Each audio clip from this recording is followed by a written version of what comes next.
Hi everyone, I'm Joanna. And I'm Jenny.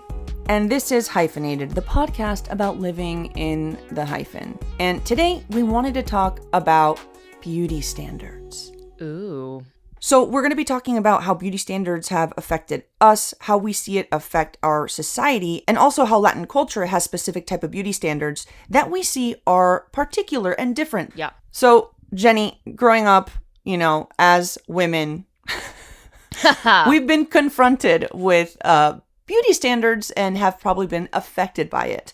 Am I right to assume that? Oh, you are absolutely correct. What was the biggest issue you had to deal with growing up and even to now, where you see yourself just not fitting into a mold that you perceive? You're born and raised in a city like Miami, a city that idolizes the type of women you see in Pitbull's music videos, the type of women you see on Sábado Gigante, or did see. And it's a specific type of skinny. Now, I'm a skinny little shit. People know this by now. Many of you have probably commented on my weight in videos and have told me to eat a sandwich. Though please, everyone out there, get more creative about the meal that you want to shove down my throat. A sandwich isn't really going to make me gain that much weight. Anyway. Do an empanada at least. You fry it. It's a sandwich that's fried, bro. At least, you know what's funny, Jenny? That they tell you to eat a sandwich now, but at least we've pushed past the time where people tell you to make a sandwich. Like, the sexism has gone from make me a sandwich to eat a sandwich. Still sandwich related. Make yourself a sandwich, you independent woman, but eat it because I want you to have a culo. So you always had the pressure of having un culo y teta, like being it's curvy the right when kind you're of just not. skinny. It's called. It's what I call being the right kind of skinny. I was the wrong kind of skinny. The right kind of skinny, right, in Miami, is having an itty bitty little tiny muñequita waist, and then giant tetonas y un culo that can compete with J-Lo. Like, you gotta be like, oh! Every song at the club was about. There's a specific Pitbull song, and I always felt ashamed dancing to it at clubs because it's like, my girl got a big old booty. Your girl got a little old booty. Oh, no. And it's like, oh, no, because your girl got a little old booty? What a tragedy. Fuck you. What a tragedy. Pero tremendo culo. So there is especially, more so than tetas, I am so vulgar, more so than breasts. Breastises. Breastises. The emphasis is on just being an extreme hourglass. You need to look like Jessica Rabbit. And like that's where you're considered beautiful in Miami. It's like if you look like a cartoon made by a man, then you're freaking hot. Or a video game character on Street Fighter. It's absurd. I always struggled on the opposite end of sort of always being told to lose weight. And I think to the point where it just got boring too. It's like, ay, pero tú estás como que más gordita. Because I don't know why Latinos think it's fine to comment on your weight at any point in time. Like, it's you know how Americans, when they're like in the elevator, they're like, oh, the weather is, great today. Oh, ain't the weather. Like, Latinos are like, ay, está más gorda. It's like, when did this become the small talk? I don't want my weight to be the small talk. You don't know, like, what are we talking about here? I remember, Jenny, I landed in Venezuela. I had, like, a Shabbat dinner that night. I was 13. I had just moved to Venezuela. It was, like, the day I moved to Venezuela. And the first thing that one of my uncles said was, you should lose some weight because you're a little fat. And I'm like, I just got my period. Wow. Like, 2 months ago. Can we wait? Can we wait before we traumatize me with the standards of beauty? And for the rest of my high school, and in retrospect, I'm like embarrassed to admit this, but I shouldn't be embarrassed because it isn't my fault. I was like literally starving myself with these awful diets, like eating alfalfa with un pan integral horrible. Like that's not even a sandwich, Jenny. That is a sandwich you put on set in a movie to make it look like it's a sandwich, but no, it's a prop sandwich. I was eating prop sandwiches. Going back to your point, even though I was struggling to like lose weight y be flaca, it was simultaneously the added pressure of what you said of grandes tetas, tremendo culo, And, when you walk through los centros comerciales, the malls in Venezuela, and I think in Miami it's the same. The mannequins look different than in the States. I'm not going to count Miami as part of the United States. I think that's the closest you get to the U.S. without being in the U.S. is Miami. But los maniquís, literally the mannequins in a lot of our countries look different. They have big boobs, huge. It looks like what you said. It looks like a Jessica Rabbit. So on top of the added layer of being thin, it's like you have to adhere to honestly, it looks like what 14-year-old boys think women look like. Yep. It's what society's telling us to look like. How am I supposed to be thin and keep my boobs? That's very difficult to do, my friend. Like, it's very difficult. Works? And look, some women do have that body type, and that's beautiful. I think every body type is beautiful, but unfortunately, that is not what we are raised to believe growing up in Latino households. It's rough because, again, it did affect a lot of the boys. So that's all I would hear growing up in my high school and even middle school, were boys just talking about ass and tits, and like they wanted their girl to look like J-Lo or Sofia Vergara. And I'm just sitting there looking like the scrawny little creature from Little Mermaid. You know those little... Wait, which when Ursula, like, Little Mermaid? I don't know what they are. Those little like scrawny blobs with big eyes that Ursula had in her cave. I think are they eels? Are you comparing yourself to an eel? Jenny? No, the eels were her. Flotsam and Jetsam were her accomplices.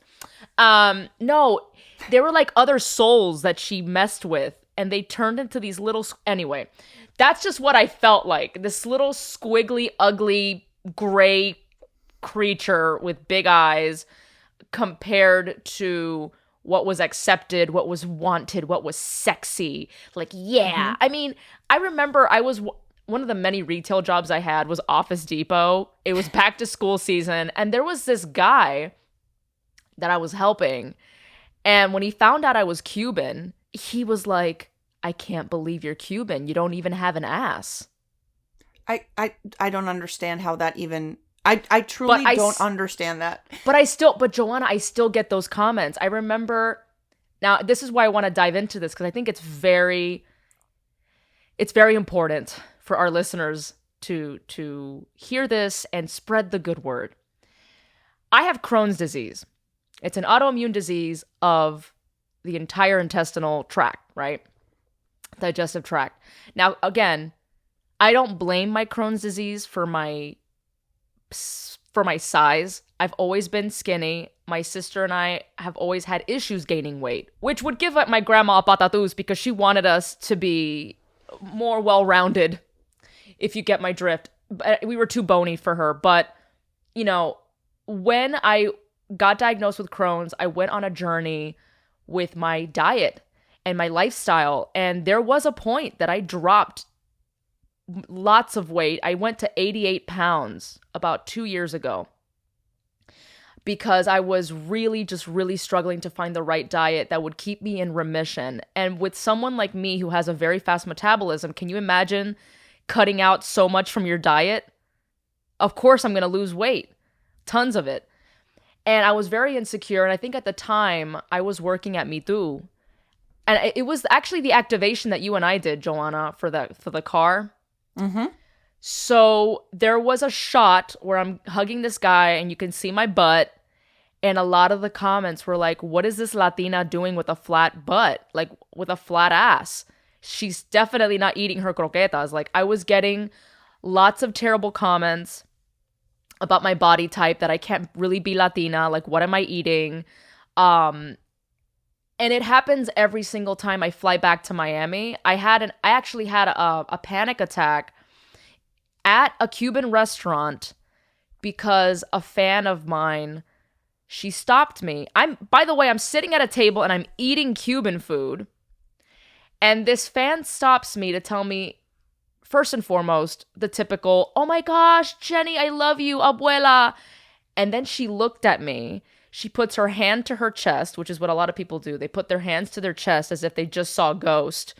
And they're like, oh my gosh, girl, but you need to eat more. Like, you're really tiny. Oh my God. And that week was really hard on me, Joanna, because I was in the hospital twice. I had gone to host Hispanicize, the Tecla Awards. And that's something else that's been happening. Ever since I got diagnosed with Crohn's, I have sometimes issues with being really lightheaded. And again, this was before I went vegan. So I was still trying to figure out, I was really vitamin deficient, and I was in the hospital twice. I was feeling miserable. I almost couldn't host the award show because of how terrible I felt that entire day.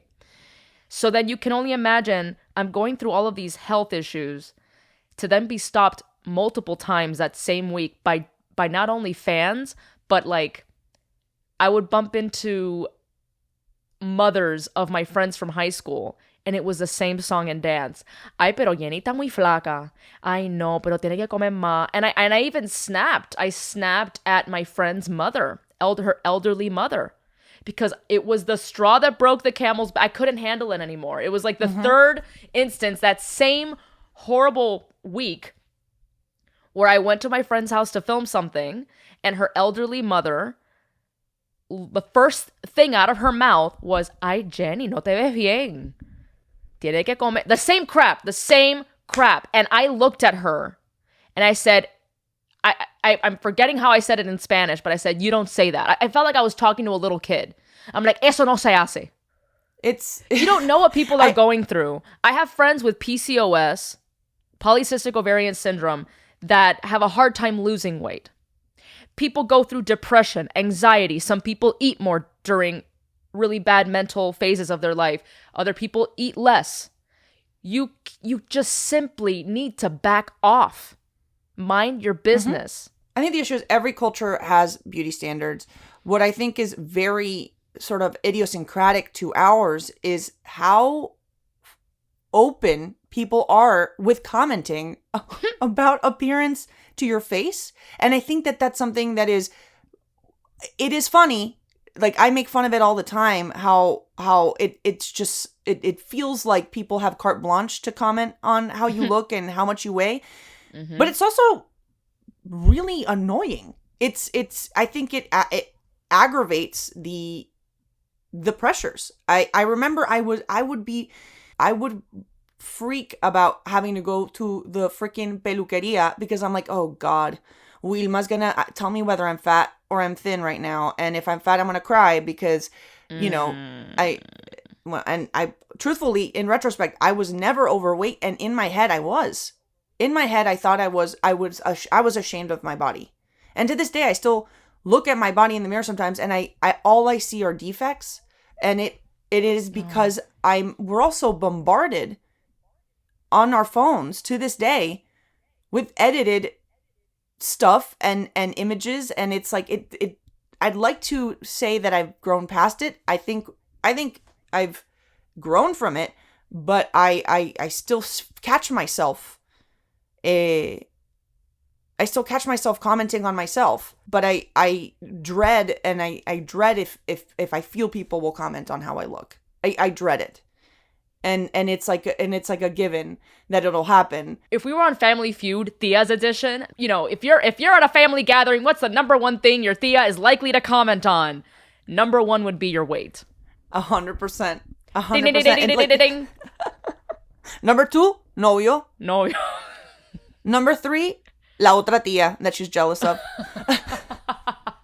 And then back to your appearance again. I was thinking back because I like to think about how society as a whole affects the micro, how it affects, kids and people, and why these things are the way that they are. And I keep on thinking about like my hometown, about Venezuela, and we're very proud of saying, tenemos las mujeres más bellas del mundo. We've won the most Miss Universe titles. It's something that every little girl sort of is sort of pushed to aspire to, is to be Miss Venezuela, is to be beautiful. It's to stand up and be crowned.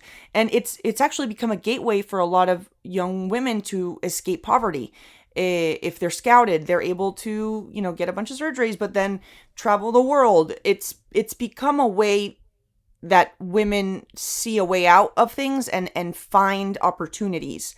But it's kind of crazy to see the extent to what people put themselves through to be able to even compete. Like, legitimately, there's this, they sew plastic onto their tongue so it's painful to eat. My God. The amount of plastic surgeries that a lot of these people go through are, it's like a pit crew. I can't even begin to explain how the amount of things that these people and these women have to go through. But a couple years ago, there was a Miss Venezuela who was darker. She was from Petare, which is a poor region in Caracas. And the amount of hate she received online, racist hate and also a classist hate, was I could not believe it. If you look at the history of Miss Venezuelas, the great majority are blonde, blue-eyed, white-looking, Italian-looking. Yeah. And then, you finally have a Miss Venezuela that represents the majority of the country, and you're saying that can't be beautiful. That being dark, that coming with that type of those facciones can't be beautiful. So I remember I have blue eyes, and I remember that in Venezuela was like having a superpower. Like, people were like, "Oh my God, tiene ojos azules!" That is like winning el premio mayor. That is like winning the lottery in Latin America. And look, Yes. Your eyes are beautiful. They are. But so are brown eyes. Thank you, Jenny. Yes, I could not give less of a shit about eye color. Like, my husband has the same eyes I do, like really blue eyes with yellow in the middle, and I kind of don't even care.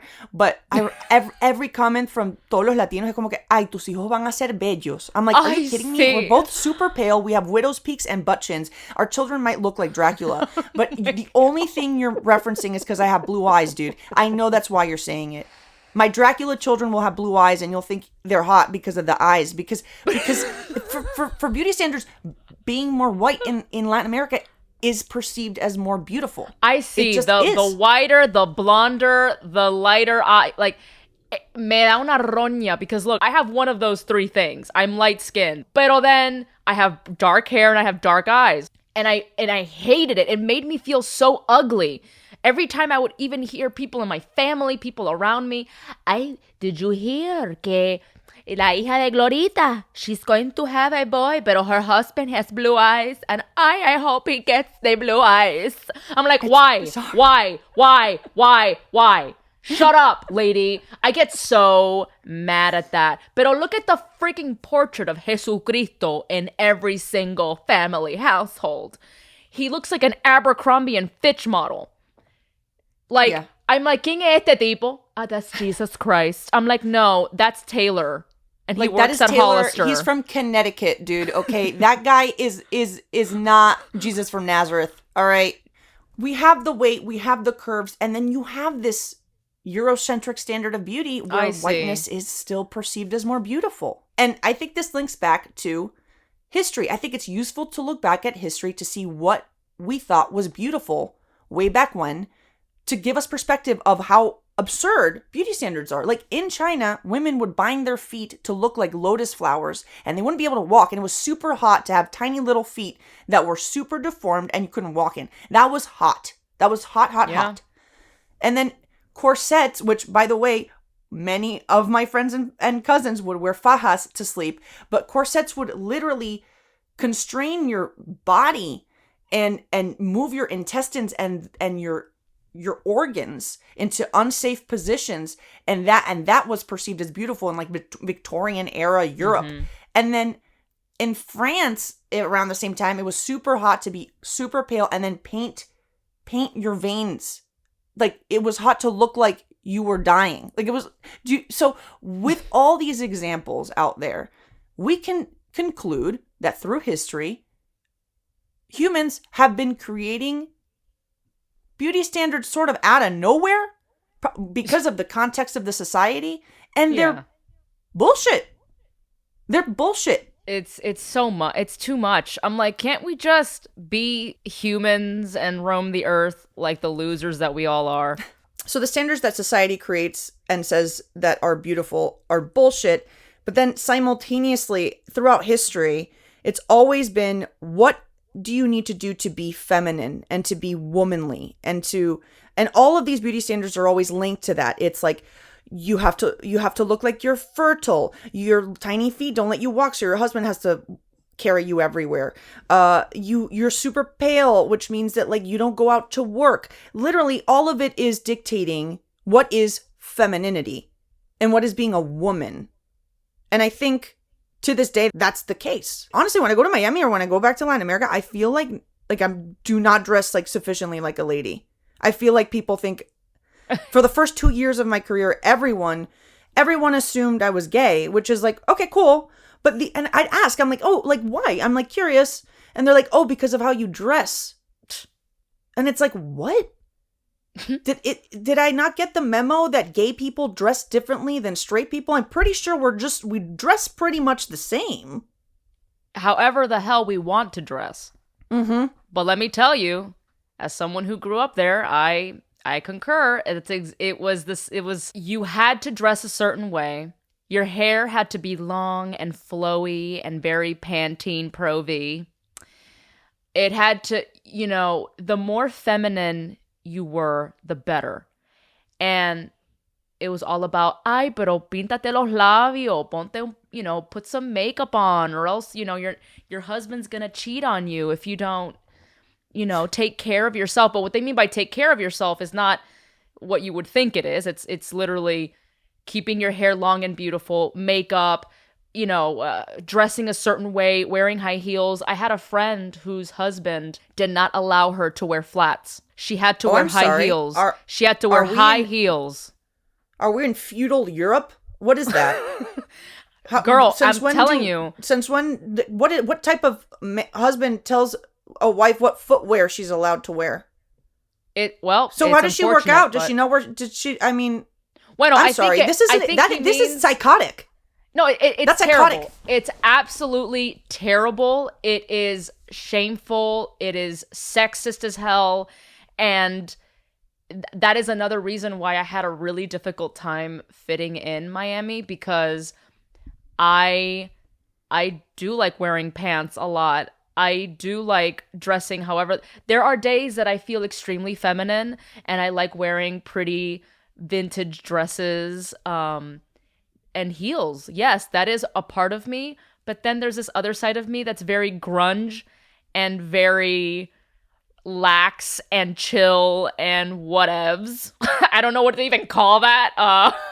I'm not a fashionista, so I don't really know the terms here, but you would be called things like marimacha or a tomboy, but it was all with negative there's a lot of negative associations with those words. Okay, I was part of a gym in Caracas, and I don't know, to work out I just wore basketball shorts and like a big shirt because I was working out, and you don't know the cataclysmic event that was, where like everyone, like no sabes el evento.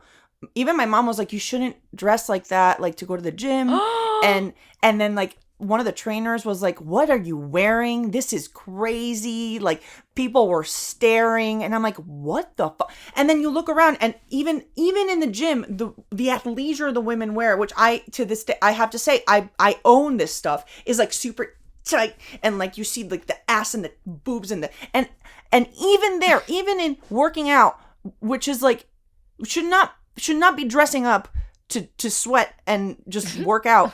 I remember it was like todo un trauma de que, oh my god, you pareces una marimacha, and it's like, why do I always have to look like my body is it feels like women always have to look attractive, always have to look beautiful, like always have to look like what they think women look like. They always have to look feminine, always have to look attractive, even in moments where they don't want to, or they don't feel like it, or it's just useless. It's useless for me to wear very, very, very tight pants and shirts to the gym. It doesn't change my workout level last time I checked. So why? It's absurd.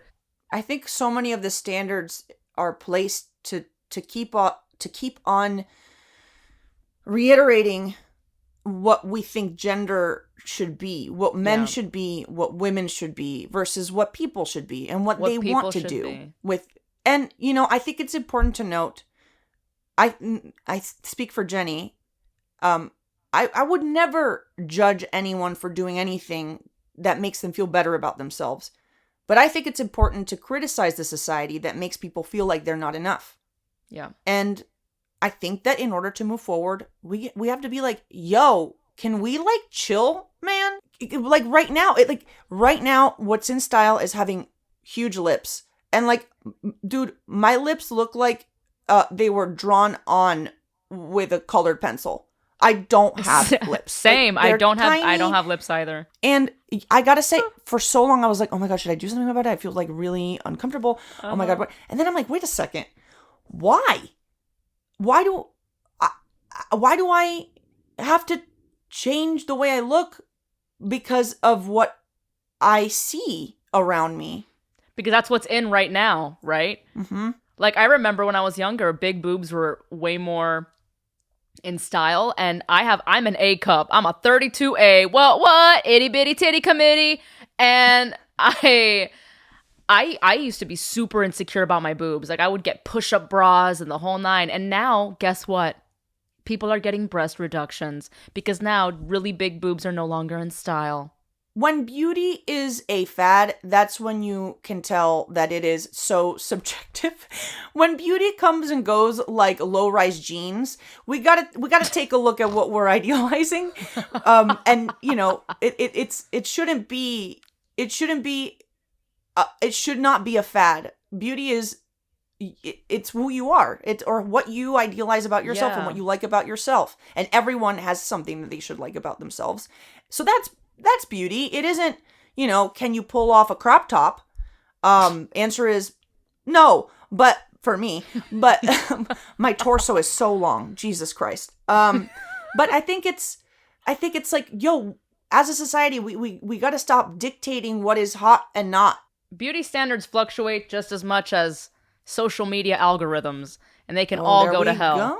They can all go to hell. That's an influencer joke. No one cares about what I just said. I care. Thanks, Joanna. You understand.